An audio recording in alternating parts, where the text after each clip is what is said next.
before sliding off to meet beautiful, liberally minded women at the bar.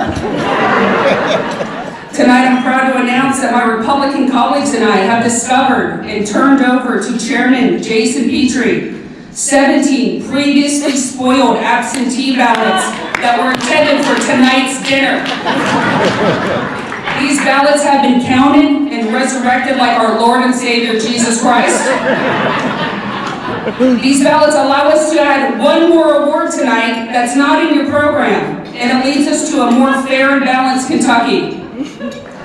Our special Spoiled Ballot Award goes to Jeff Hoover and Michael Meredith for refusing to resign, even though they are lucky to not be in jail.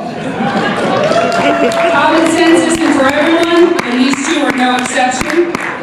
In high school, Jeff Hoover's nickname was the Hoover Dam.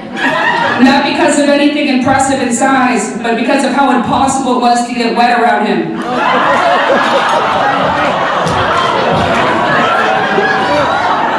Well, you know what they say. Why build a dam when all you need is a dike?